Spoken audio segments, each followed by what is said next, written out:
NICU में incubator के साथ ऑक्सीजन की मिकदार बताने वाला न्यूबलाइजर फटा। न्यूबलाइजर फटने से ऑक्सीजन ने आग पकड़ ली। आग से धुआं पैदा हुआ और वो पाइप के जरिए बच्चों के सांस में गया। बच्चों की मौत ऑक्सीजन बंद होने और झुलसने से हुई। आग पहले कम थी, फिर तेजी से फैली। ये अल्फाज पिम्स अस्पताल के हालिया दिलखराश वाक़े के बारे में पिम्स अस्पताल इंतजामिया की जानिब से जारी इब्तदाई रिपोर्ट के हैं। सानहे में जाँ बहक बच्चों की मैयतें वर्सा को दे दी गई हैं। एग्जीक्यूटिव डायरेक्टर पिम्स ने अमले की गैर मौजूदगी के इल्जाम को मुस्तरद करते हुए कहा है कि ICU में 2 डॉक्टर्स, 4 नर्सेज और दीगर अमला मौजूद था। अस्पताल में तसल्ली बख्श फायर सिस्टम मौजूद था। शहर इक़्तिदार और पाकिस्तान के दारुल हुकूमत इस्लामाबाद के पिम्स अस्पताल में 14 नौमौलूद बच्चों की आतिशज़दगी से मौत के सानहे पर वज़ीर आज़म की तहकीकात के लिए बनाई गई 5 रुकनी कमेटी ने काम शुरू कर दिया है। इस हवाले से इंक्वायरी कमेटी ने 4 आला अफसरान से तहरीरी जवाब भी मांग लिया है। इंक्वायरी होगी, रिपोर्ट भी आएगी। मजीद जिम्मेदारों के खिलाफ कार्रवाई भी मुतवक्के है, लेकिन ये वाक़या पहला नहीं है। दस्तयाब मालूमात और मीडिया रिपोर्ट्स के मुताबिक पाकिस्तान में पिछले 16 साल में अस्पतालों में आतिशज़दगी या मिलते जुलते कम से कम 28 वाक़यात रिपोर्ट हो चुके हैं। मीडिया रिपोर्ट्स के मुताबिक अक्टूबर 2010 में सर्विसेज अस्पताल लाहौर के 3 ऑपरेशन थिएटर्स में आग लगी। एक 2 साला बच्चा और एक शख्स झुलस कर जख्मी हुए।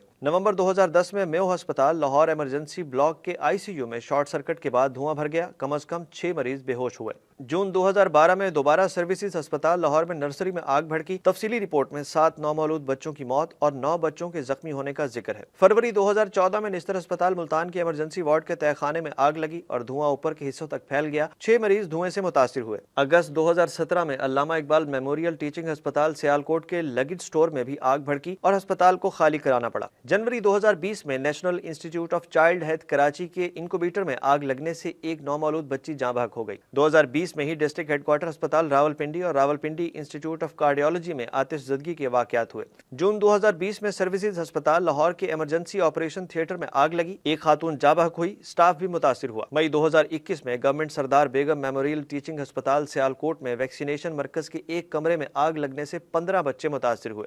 सितंबर 2022 में DHQ अस्पताल नारोवाल में बच्चों के वार्ड की दूसरी मंजिल पर आग लगी। 40 बच्चों और 5 खवातीन को बाहिफाजत निकाला गया। मई 2023 में चिल्ड्रन अस्पताल लाहौर में पेडियाट्रिक नर्सरी में नौमौलूद बच्चों के झुलसने का वाकया पेश आया। एक नौमौलूद जाँ बहक और 2 जख्मी हुए। फरवरी 2024 में सिंध गवर्नमेंट अस्पताल लियाकताबाद कराची में इमरजेंसी ब्लॉक में लगने वाली आग ने 4 मुलाजमीन की जान ले ली। जून 2024 में साहिवाल टीचिंग अस्पताल में पेडियाट्रिक मेडिसिन वार्ड में आतिशज़दगी से 11 शीरखार बच्चे, जिनमें ज्यादातर नौमौलूद थे, जाँ बहक हो गए। और फिर 26 अगस्त 2026 की सुबह पिम्स की नर्सरी में आग लगने से 14 नौमौलूद जान से गए और एक बच्ची को बचा लिया गया। कल पिम्स में खौफनाक वाक़े के बाद ये इंकशाफ भी सामने आया है कि 1.5 माह पहले भी पिम्स के नर्सिंग हॉस्टल में आग लग चुकी है। एक बार फिर अस्पतालों में हंगामी सूरत हाल से निमटने के लिए इकदामात पर सवालात उठ रहे हैं। आग बुझाने वाले आलात, अमले की ट्रेनिंग, इमरजेंसी में अस्पतालों से फौरी निकलने के रास्ते भी जेर बहस हैं। मगर सबसे अहम सवाल ये है कि गुज़श्ता कई बरसों में ऐसे कई संगीन वाक़यात हो चुके, मगर अब भी हालात वैसे ही क्यों हैं।